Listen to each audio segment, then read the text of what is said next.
Hey guys, how you doing?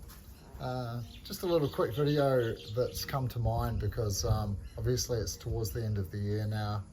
A lot of gyms are closing up, so there's a lot of celebrations, there's a lot of gradings going on and things like this.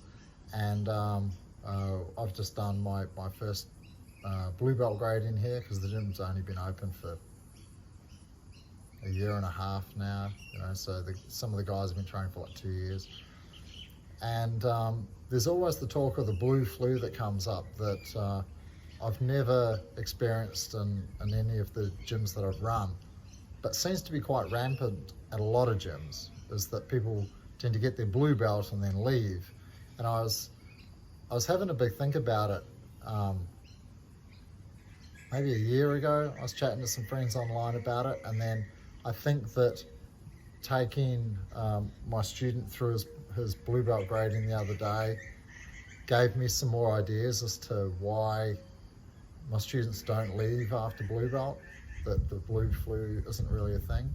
And I don't know how everybody else does their grading, so I have some ideas, but because I come from a pretty traditional martial arts background, and I think that grading should be transformational. I think that they should be really hard.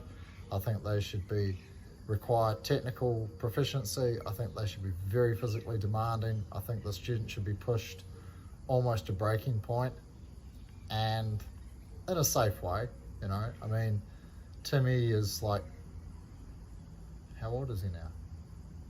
Almost 50 or something, and I know he's got dodgy knees and he's got a shoulder injury at the moment and things like that. So I chose exercises towards the end that would exhaust him, that wouldn't exacerbate those injuries, because I certainly don't want the grading that is supposed to be a positive thing to exacerbate or even create an injury. So I think that putting students through really hard gradings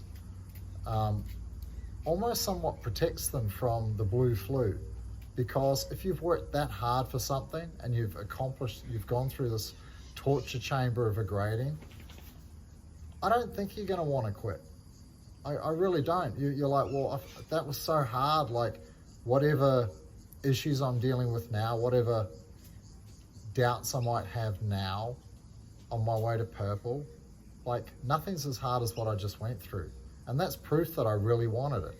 And I remember that I really wanted it. So I think maybe too many clubs are just going, okay, well, the guy deserves his belt, and they line everybody up at the end of the year and then give them a belt, and then the guy's like, oh, okay. And it's too easy to put that belt back down again. I don't know, I'm guessing here, like what does your academy do? If you're an academy owner, do you grade hard, and do you find that you have better retention as a result?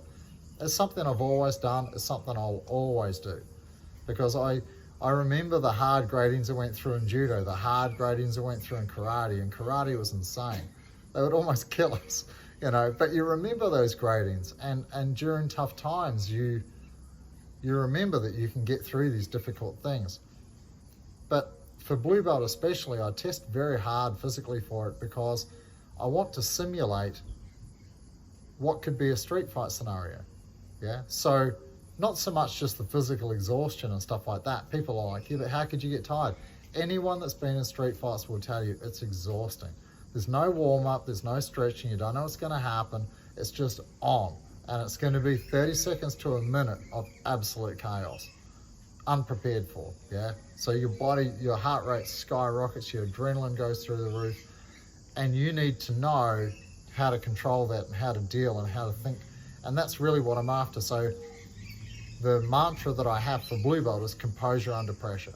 And all my students know that. I talk about it frequently, that's what I'm testing for, is that when you're really tired, similarly to if you've been hit really hard, you've hit the ground, the whole world's spinning, your body's not doing what it's supposed to, can you keep composure, think clearly, and make good decisions? And that's what I'm testing on, other than the technical proficiency that precedes the physical test.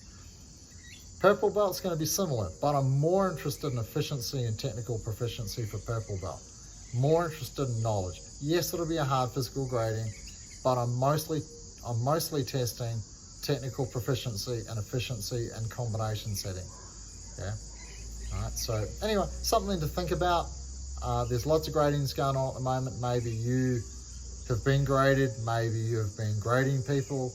And I think especially for the people thinking or talking about the blue flu, then maybe it's something to consider, you know, like put people through hard physical gradings so that the belt really truly means something. And I don't think then they're going to want to let it go. Anyway, have a great Christmas, stay safe. I'll see you in the new year.